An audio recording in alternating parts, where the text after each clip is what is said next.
শুভ সকাল আমার প্রিয় বন্ধুরা, তোমরা সবাই কেমন আছো?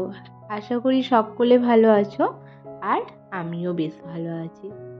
তো বন্ধুরা, তোমাদের সকলকে রিয়েল ভ্লগ আর প্রিয়ার নতুন একটি ব্লগে জানাই অনেক স্বাগত।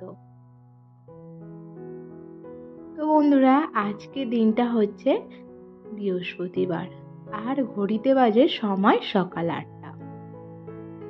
তো তোমাদের সকলকে আমার সাথে নিয়ে আমার ব্লগটা শুরু করলাম, আর অনুরোধ রইল আমার ব্লগটা তোমাদের দেখার। তো আশা করি ভালোই লাগবে তোমাদের।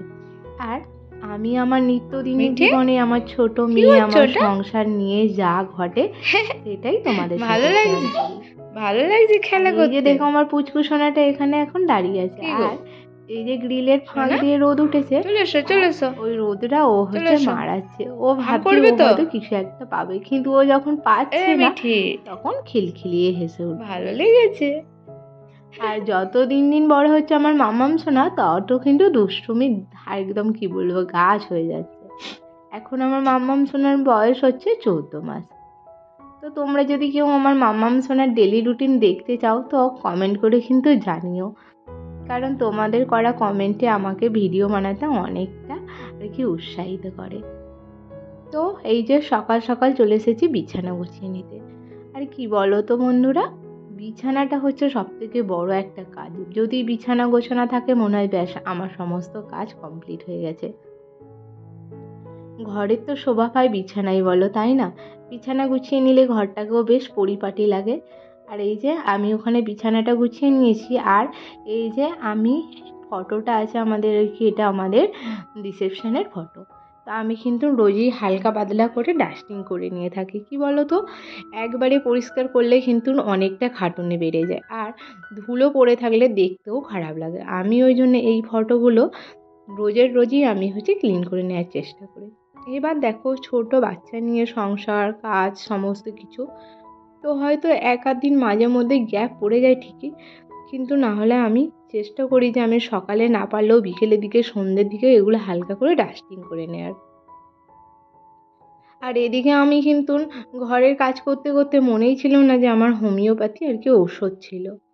আর তোমরা কি হোমিওপ্যাথি খাও আমাকে কিন্তু জানিও। আমি তো হোমিওপ্যাথি প্রথম না বিশ্বাসই করতাম না, কিন্তু হোমিওপ্যাথি ওষুধে বিশাল কাজ দেয়, এত কাজ দেয় যে বলবার মতো না। আমার বিয়ের পর থেকে আমার 3টি সমস্যা হয়েছিল, আর আমি 3টে সমস্যাতেই কিন্তু হোমিওপ্যাথি খেয়েছিলাম, আর তার ফলও আমি পেয়েছি।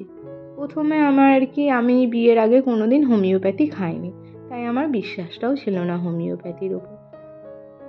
যাই হোক, দেখো আমি হচ্ছে বিছানাটা সুন্দর করে গুছিয়ে নিয়েছি, আর বললাম যে বিছানা হচ্ছে আমাদের ঘরের আসল মানে মেন শোভা। তো বিছানাটা গুছিয়ে নিয়েছি টান টান করে, আর টান টান করে বিছানা গোছানো থাকলে কিন্তু দেখতেও সুন্দর লাগে। তারপরে এই যে এখানের মিঠির আর আমার হচ্ছে আর বছর দুর্গা পুজোর সময় তোলা ফটো, আর সেই ফটোটাকে আর কি ফ্রেম করে বাঁধিয়েছিলাম, ওটাও একটু ক্লিন করে নিলাম। তারপর এই যে এখানে মেয়ের ঔষধগুলো সব এলোপাতাড়ি হয়েছিল, সেগুলো হচ্ছে ড্রেসিং টেবিলে একটু ভালো করে রেখে দিলাম। আর এই যে আমার মামাম শোনা হচ্ছে সকালবেলা একবার ব্রাশ হয়ে গেছে, আর জানো তো ব্রাশ বলতে পারে না, বিয়াস করে।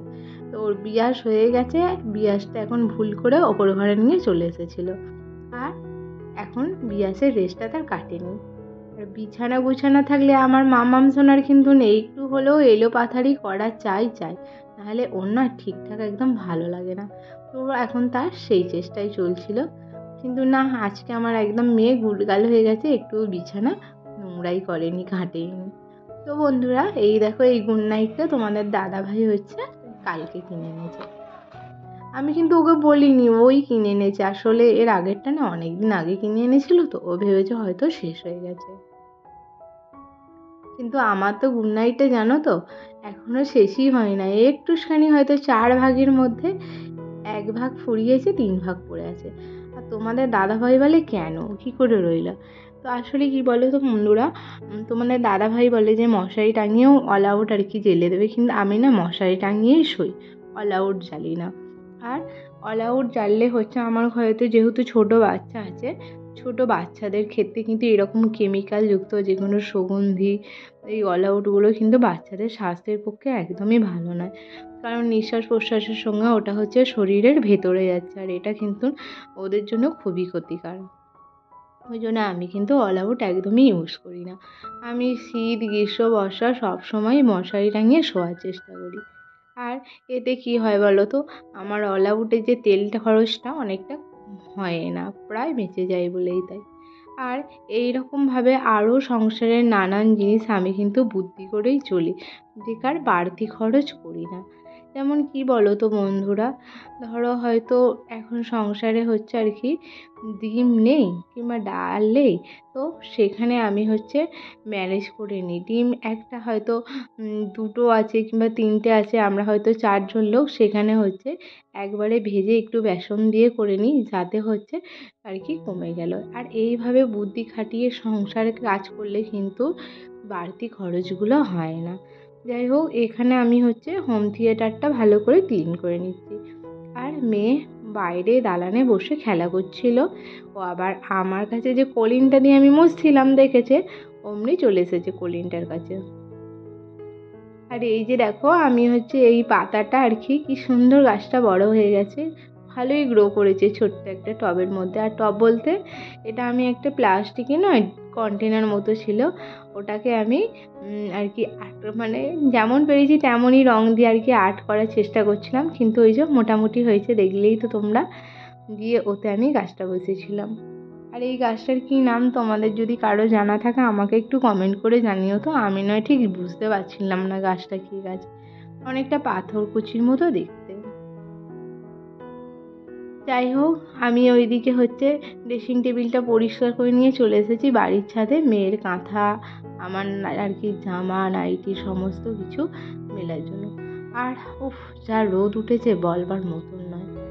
তো আশ্বিন মাসে তো একটু হলেও ঠান্ডা থাকে, কিন্তু দেখো না যা গরম, কবে ঠান্ডার মুখ দেখতে পাবো সেটাই হচ্ছে কথা। আর এখন যেন বছরে 6 মাস গরম আর 6 মাস আর কি অন্যান্য কাল হয়ে গেছে। সেই ফাল্গুন মাস থেকে গরম পড়েছে, এখনো গরম যাবার নামই করেনি। গরমে পুরো প্রাণ একদম কি বলবো, ওষ্ঠাগত হাঁসফাঁস করছে। আর ছোট বাচ্চা নিয়ে সংসারে কাজ করলে যে কতটা কষ্ট হয় বলে বোঝাবার মতো না। হয়তো মনে হবে যে এই দিদিভাই কত সুন্দর গুছিয়ে কাজ করে ফেলছে, কিন্তু না গো বন্ধুরা, ছোট বাচ্চা নিয়ে টাইমলি কাজ হয় না। যে একটা মানে মনে হয় যে এইটা করব, কিন্তু হয় না। ওকে মাঝে মধ্যে হয়তো কাঁদে যখন, ওকে ভোলাতে হয়। আর আজকে আমি মাম্মামকে নিয়ে চলে এসেছি আমাদের এখানে অঙ্গনারী সেন্টারে। আজকে হচ্ছে ডাক্তারবাবু আসবে, তো চেক আপ হবে সেই জন্যই। তারপর এসেছি, আর এসে দেখো এই যে আমার মানি প্ল্যান্ট গাছটা কত সুন্দর গ্রো করেছে। আর ওই যে ওখানে হচ্ছে আমি একটা দড়ি দিয়ে বেঁধে দিয়েছি। আর এই হচ্ছে আমাদের তুলসী মঞ্চ আর মনসা মন্দির। তো তোমাদের মানে কাদের কাদের বাড়িতে আমাদের মতন তুলসী মঞ্চ মনসা মন্দির আছে জানিও। আর তারপরে এই যে দেখো লাঞ্চ করতে বসেছি। লাঞ্চে হয়েছে আলু দিয়ে মাছ দিয়ে সর্ষে বাটা দিয়ে ঝোল, একটা পাতলা করে আর ভাত।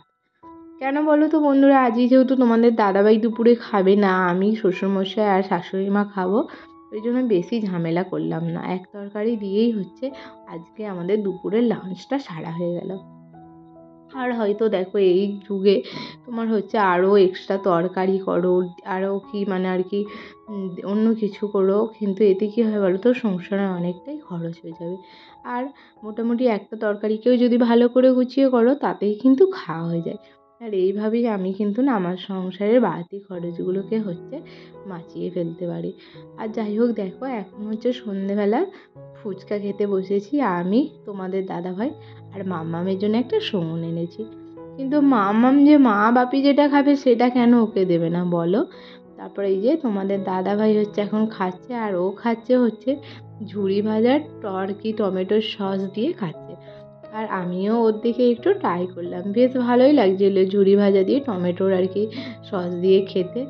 আর মামামকে আমি একটা ফুচকা দিয়ে ওকে খাটে তুলে দিয়েছিলাম, ও নিচে না প্রচণ্ড দুষ্টুমি করছিল, কিন্তু মামাম তো দুষ্টুমি করবে না সেটা কি হয়। তো বন্ধুরা,